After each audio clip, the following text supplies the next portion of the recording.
Dans cette vidéo, nous allons rendre les dialogues plus naturels.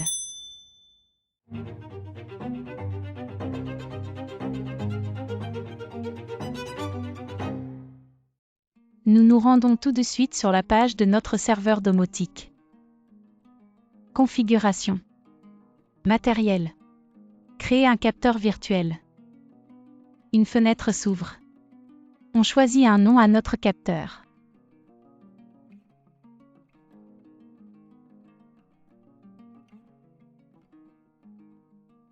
Et le type dans le menu déroulant ici, interrupteur.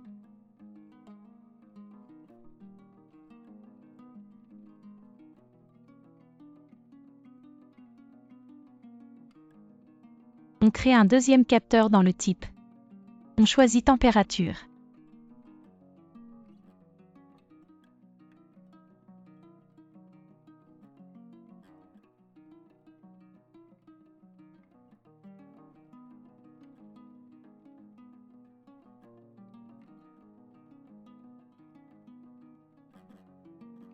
On retrouve nos deux capteurs interrupteurs et le capteur température.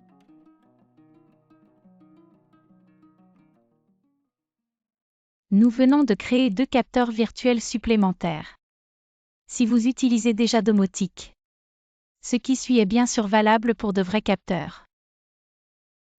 Reprenons le code Python de la dernière vidéo. On va le tester avec le nouveau capteur. Comme nous savons le faire maintenant, on récupère IDX de notre capteur.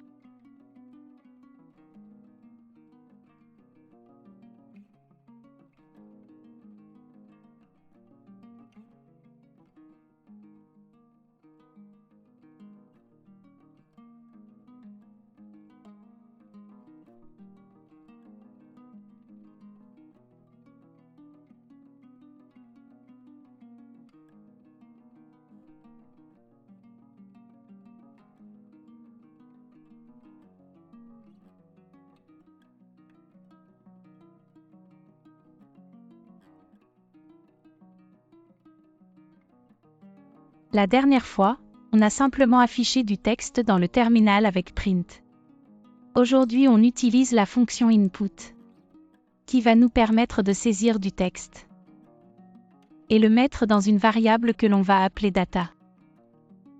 Ensuite, à la ligne 7, on utilise if et else pour tester le texte saisi.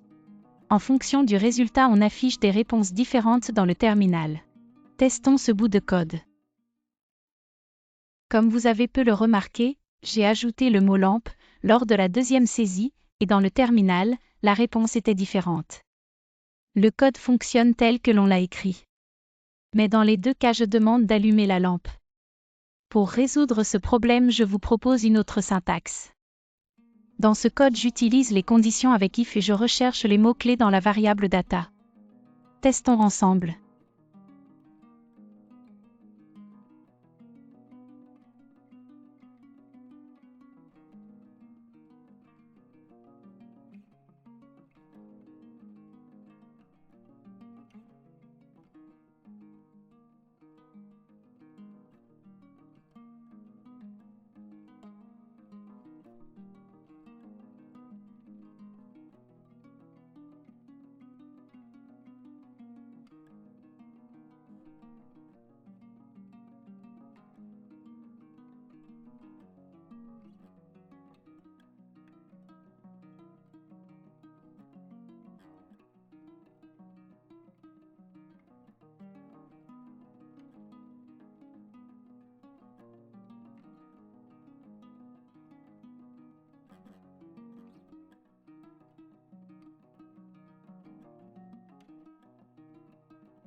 Nous sommes prêts maintenant pour faire notre première demande à notre assistant.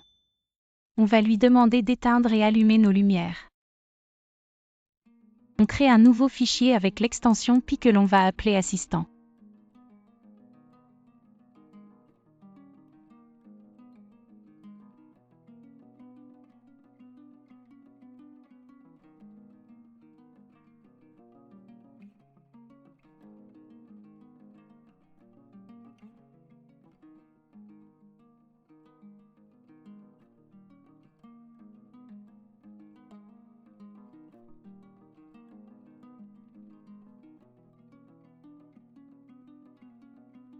On copie le code que l'on a testé ensemble dans le nouveau fichier.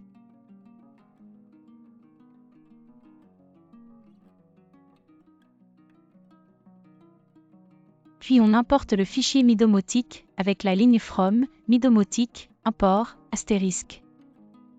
C'est dans ce fichier que l'on va mettre nos fonctions afin de ne pas nous perdre dans notre code.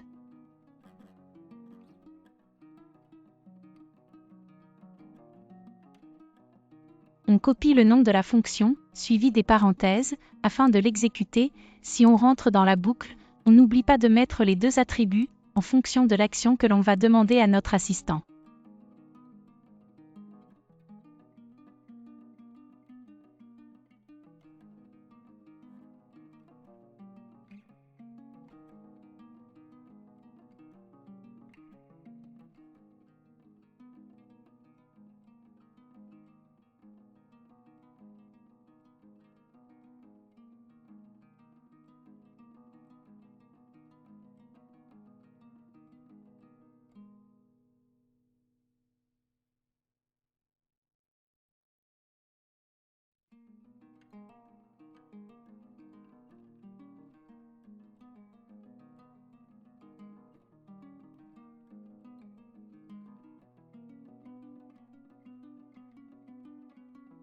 Dans notre exemple, nous avons deux lampes que l'on veut éteindre et allumer.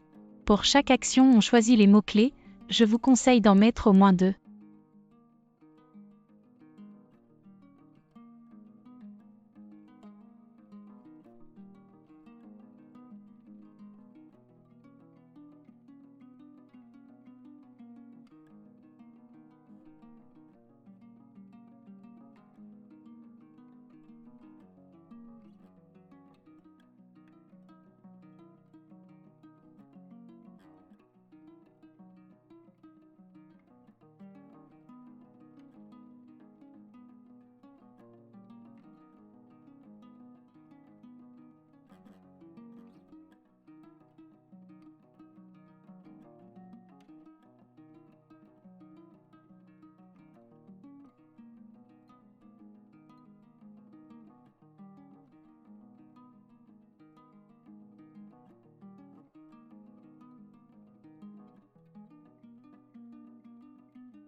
Notre code ressemble à ceci, vous pouvez mettre autant de mots-clés que vous voulez, l'idée est que votre assistant exécute l'action demandée et pas une autre, j'avoue que ça m'arrive parfois. Je vais pouvoir demander à mon assistant d'éteindre la lampe du bureau. Je vais appeler mon nouvel assistant Gabriel. Tu peux éteindre la lumière du bureau avant de partir.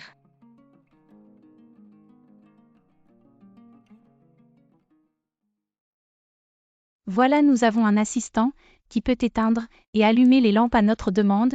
Dans la prochaine vidéo, on améliorera la manière dont nous répond notre assistant et comment interroger domotique pour qu'il nous donne des informations, telles que la température.